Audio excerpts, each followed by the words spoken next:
alumnos, otro encuentro más donde vamos a continuar trabajando sobre la historia del trabajo social. Hemos organizado este recorrido, como bien lo hemos hablado en el último espacio que hemos trabajado, en 3 etapas, a partir de las cuales y a través de las cuales ha evolucionado la profesión del trabajo social.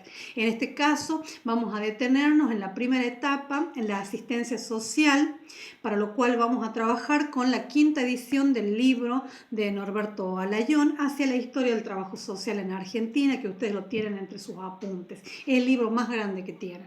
Entonces vamos a tratar de organizar muy bien esta información que está contenida en él y vamos para eso a empezar a construir, a graficar nuestra gran línea del tiempo. A esta línea la idea es que ustedes puedan reproducirla en sus apuntes y que puedan ir identificando acontecimientos que menciona el autor en forma cronológica, a modo tal de que ustedes puedan organizarse, puedan entender esta información y puedan a continuación estudiarla.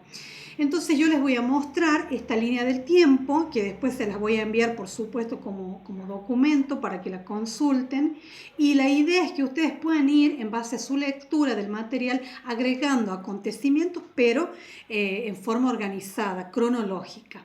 Bien, entonces les muestro el material, ustedes vayan siguiendo mi explicación, la idea es que puedan irme planteando dudas al respecto o que puedan ir haciendo sus aportes. Insisto en que en la etapa de la asistencia social nos hemos detenido y aquí identificamos un proceso, el primer proceso de organización de la ayuda, de organización de la caridad, de organización de la beneficencia, de la filantropía. Este proceso se denomina proceso benéfico asistencial y van a ver a lo largo de los distintos segmentos que constituyen esta gran línea, que yo les he marcado en un tono rosa pálido, distintos acontecimientos del contexto político de nuestro país, más precisamente las presidencias de nuestro país, quienes han sido presidentes de la nación en este momento histórico en el cual nos encontramos, por ejemplo, en este trayecto de tiempo, del 823, de 1823 a 1880, por ejemplo, ¿sí? Entonces, aquí ustedes se pueden encontrar con la primera parte de lo que denominamos proceso benéfico asistencial. Si bien es cierto que el trabajo social como profesión institucionalizada y legítimamente reconocida surge en la década del 30 en nuestro país, existieron un conjunto de prácticas y de intervenciones que se han desarrollado en el terreno de la asistencia social y de los problemas sociales desde el siglo XIX. Estos problemas se han constituido en antecedentes de la profesión y más allá de su carácter tanto privado como estatal, se han caracterizado por ser actividades concretas de enfrentamiento a la cuestión social, todas ellas desarrolladas en el terreno de la asistencia social. Particularmente, y debido a la importancia que tuvo una de estas instituciones en la historia de la asistencia social argentina, vamos a detenernos a caracterizar esta organización. Esta organización que ha sido creada en las primeras décadas del siglo XIX, como bien pueden ver ustedes acá en la línea.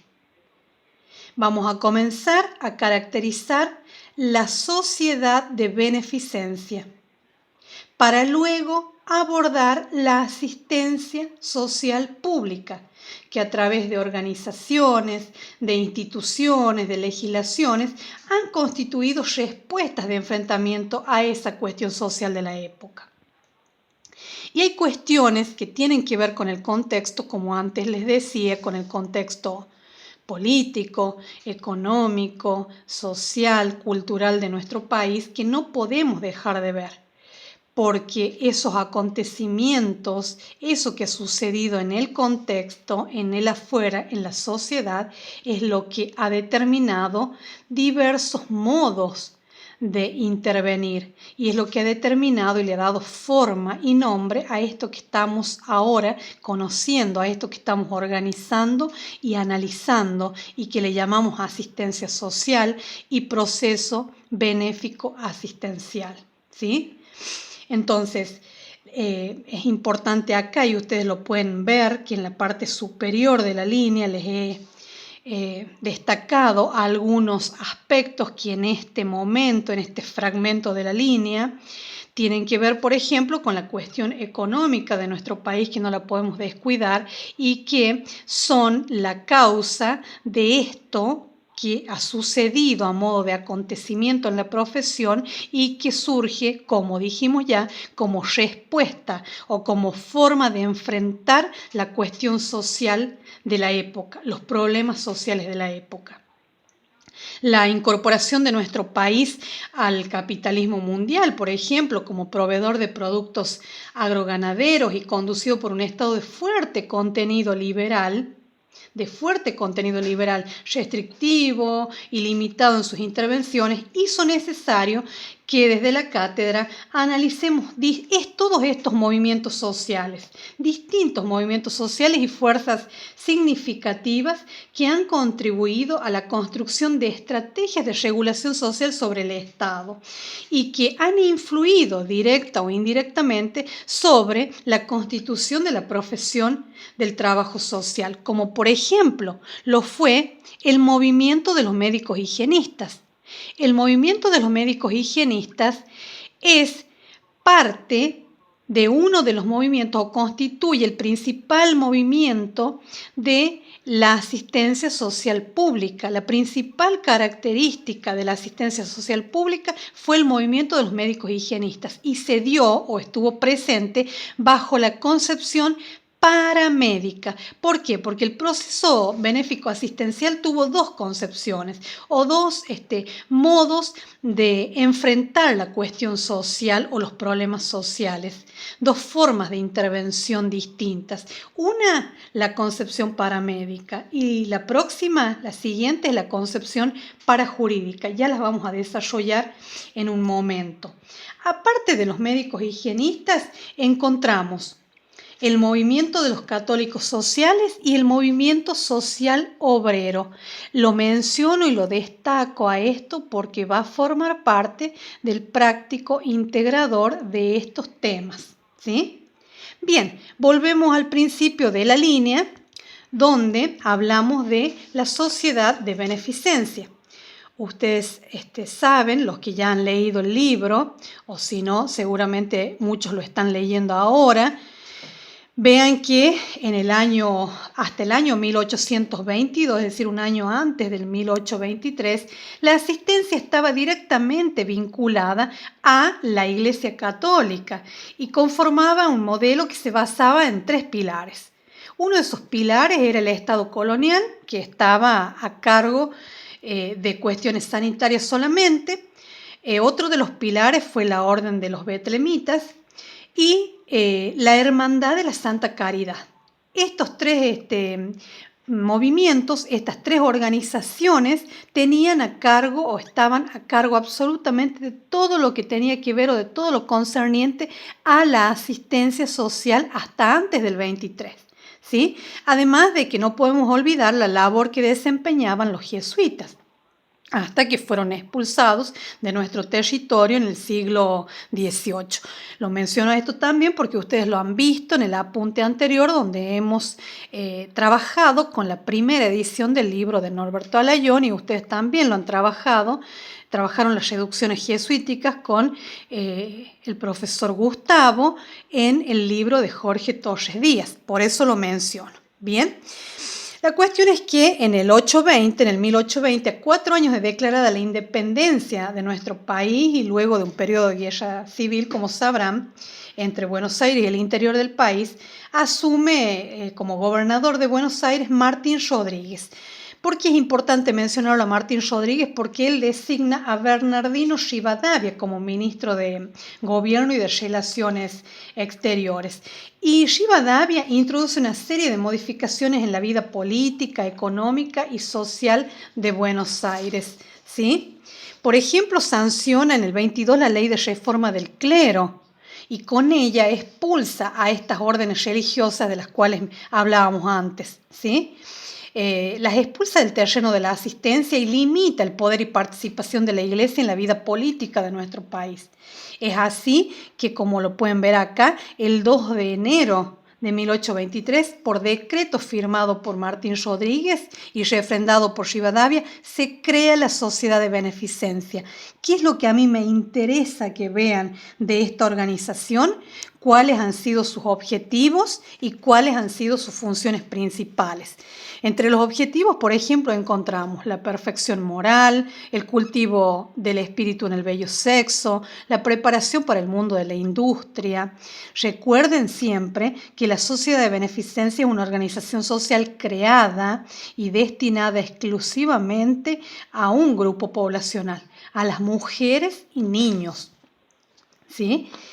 Entre sus funciones o atribuciones tenían la dirección e inspección de las escuelas de niñas, la dirección e inspección de la casa de expósitos, de las casas de los hospitales de mujeres, de las casas de huérfanos, de las casas de partos públicos y privados, ¿sí? Toda aquella institución que atendiera a las mujeres dependía de la Sociedad de Beneficencia. Es una gran obra la de la Sociedad de Beneficencia que me interesa que la vean, que la lean y analicen completamente. A continuación, en el 62 al 880, les menciono acá algunos acontecimientos políticos y económicos de la época. Recuerden que es importante esto, que vean esto, porque es el momento en el cual se empieza a organizar el Estado Nacional, ¿sí? Se organiza, por ejemplo, el Poder Judicial, se organiza el sistema económico y monetario de nuestro país y ocurre una gran tragedia que ustedes la recordarán, la campaña del desierto que sucede en nuestro país hasta el año 80, 1880 aproximadamente, ¿sí?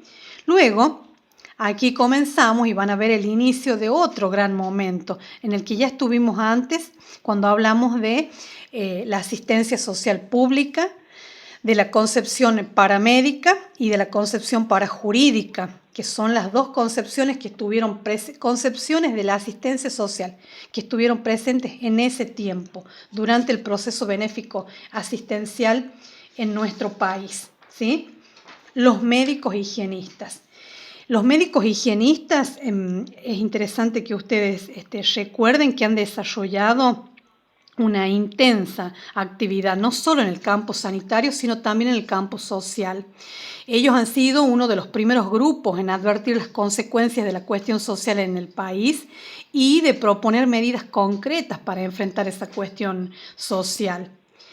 Sus propuestas se basaban en un amplio programa de profilaxis sanitaria, social y moral, ¿sí?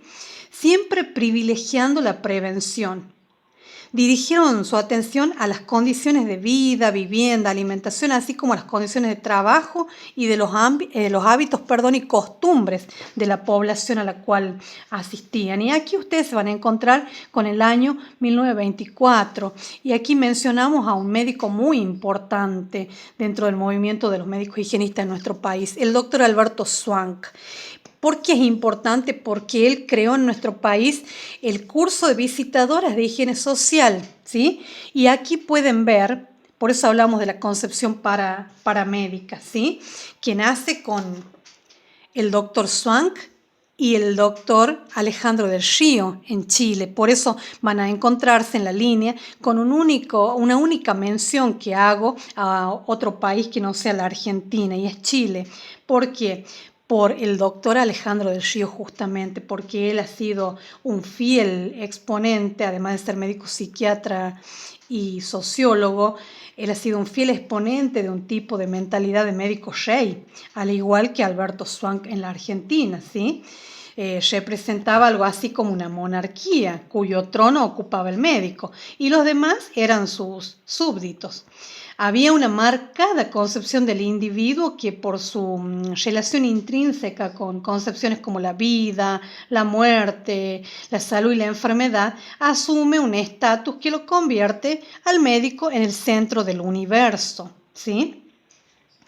Este médico, el doctor Alejandro del Río, pudo darse cuenta de que podía contar con otro integrante en su equipo de subprofesionales. Alguien que cumpla la función de brazos extendidos y de ojos prolongados a los domicilios de los pacientes y que pudiera hacer cumplir con los tratamientos prescriptos, conocer algunas destrezas de medicina menor era fundamental, como por ejemplo dar inyecciones, hacer lavaje de estómago, tomar la presión arterial, etc. El enfoque paramédico es el tipo de enfoque con que se han iniciado las primeras asistentes sociales de nuestro país, ¿sí? A continuación, ustedes acá se van a encontrar, aquí vean, por ejemplo, les puse en un cuadrito para que no lo olviden, que el libro, que era la base metodológica y teórica de esta concepción, era el libro de Mary Richmond, que fue una importante precursora del trabajo social, social work en Estados Unidos, y cuyos libros son un clásico, un tesoro para la profesión. Ahí está contenido todo, los principios básicos, las directrices de la carrera del trabajo social, de la profesión del trabajo social, ¿sí? Vean acá, avanzamos en la línea del 27 al 30, yo acá les puse con otro color, destaqué, desde el 27 al 30 sucede un acontecimiento trascendental en la profesión. Se institucionaliza la profesión, ¿sí? ¿Y quién promueve la institucionalización de la profesión? Recuerden que seguimos bajo la concepción paramédica. El doctor Germinal Rodríguez, ¿sí? Que era parte del cuerpo médico del doctor Alberto Swank, ¿sí? Él logra que se institucionalicen los cursos de visitadoras de higiene social, ¿sí? ¿A través de qué? De la creación en el 30 de la primera escuela de servicio social del Museo Social Argentino. ¿Bien? Entonces, el título era de asistente social, la escuela se llamaba de servicio social, ahí quiero disipar seguramente algunas dudas que van a surgir. El equipo directivo estaba constituido por el doctor Germinal, por el doctor Alberto Swank y por el doctor Carbonelli, y van a encontrar mucha información. Por ejemplo, la duración de los cursos, por ejemplo, las materias que tenían, ¿sí? Por ejemplo, los docentes que estaban a cargo del dictado de cada materia. Y acá abajo, como ya les he mencionado antes, van a encontrar las presidencias en rosa, ¿sí? ¿Quiénes han sido los presidentes del país o en qué momento político estábamos en ese momento, mientras se creaba la primera escuela de servicio social en el país? En este mismo año, en el 30, antes de que me olvide, también se crea la segunda escuela de servicio social en Chile, denominada Elvira Mate de Cruchaga. Ese es un dato importante que pueden tener en cuenta ustedes. Ahora, nuestro país es el único que incursiona en la introducción de una nueva variante, ¿sí? De una variante en las concepciones, en las formas de mirar la cuestión social y de intervenir sobre ella. Y esto fue impulsado por abogados y por jueces, porque ellos pensaron que así como era importante para un médico contar con un ayudante, con un auxiliar, con un integrante más del equipo de subprofesionales, ellos también podían contar con un subprofesional que realizara tareas de gestoría, que informara, por ejemplo, o acerca de la situación de menores con libertad vigilada. Recuerden que existía ya el patronato de menores, ¿sí? En nuestro país. y existía la ley penal. Entonces era importante, muy importante la tarea jurídica, y la visión de ellos fue trascendental también, porque aquí es donde comienza, por eso lo marqué a partir de este tiempo, la concepción parajurídica, además de la concepción paramédica, la concepción parajurídica. ¿Y por qué lo marqué a partir del 1933? Porque acá se crea una importante institución que no existía hasta ese momento. El Patronato de Liberadas y de Recluidas. ¿Qué es esto? Esto es una organización que se ocupaba o que entendía acerca de las cuestiones de reas que eran liberadas, que obtenían su libertad y que tenían que reinsertarse nuevamente en la sociedad. Entonces, una organización por fuera del centro de detención tenía que ocuparse de garantizarles que esa reinserción fuera la adecuada. Y que no reincidieran. Eso era lo más importante, ¿no? Entonces se crea el Patronato de Liberadas y Recluidas. Y les agregué otros datos que tienen que ver con la asistencia social pública. ¿Me entienden? Por ejemplo, en el 32 se crea el Fondo de Asistencia Social, que es el primer antecedente de lo que hoy conocemos como Ministerio de Desarrollo Social de la Nación. Empezó acá, mira, en el 32, siendo un simple fondo de asistencia social para la Argentina. En el 37, por ejemplo, se crea el registro de asistencia social y el fichero central en nuestro país, ¿sí? En el 38, seguimos en la línea, ¿no? Estamos avanzando.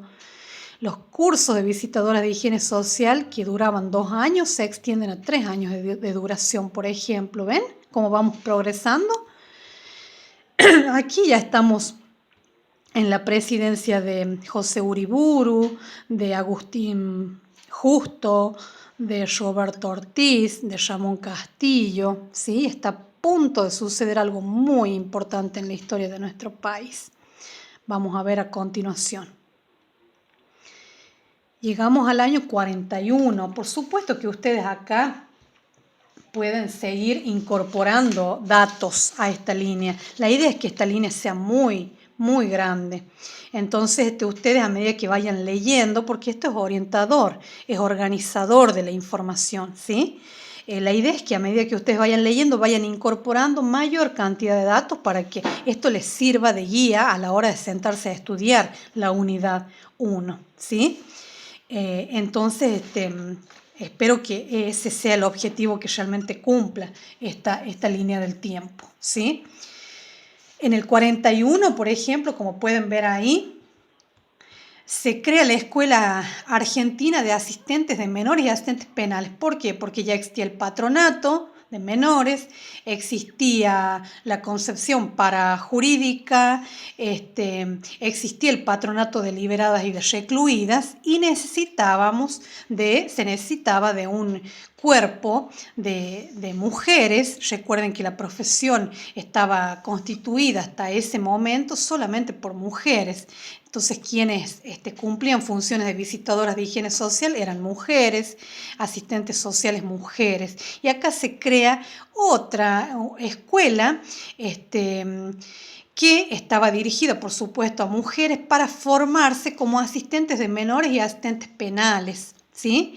Y dependía de quién, del patronato de liberadas y de recluidas. Y unía acá con el mismo color el 41 con el 43, ¿por qué? Porque esta escuela, creada en el 41, 2 años más tarde, se convierte en Escuela de Asistentes Sociales, la primera escuela de asistentes sociales. Teníamos la de Servicio Social del 30, no se olviden, del Museo Social Argentino, y acá se crea la primera escuela de asistentes sociales y miren, nada más y nada menos, dependiendo de la Facultad de Derecho y de Ciencias Sociales de la Universidad de Buenos Aires, con una carrera de 2 años de duración. El título era de asistente social, ¿sí? Y aquí les marqué un acontecimiento muy importante a nivel político en nuestro país. Comienza el gobierno de facto, ¿sí? Comienza el gobierno de facto. Avanzamos en el tiempo, comienza el gobierno de Juan Domingo Perón, que termina en el 55, acá termina el gobierno de Juan Domingo Perón y comienza otro periodo de gobierno de facto hasta el año 58, donde en el 58 asume la presidencia Arturo Frondizi y esa presidencia llega hasta el año 1962. Bien, en el año 48, miren qué importante, se crea el 19 de junio la Fundación Eva Perón, ¿sí?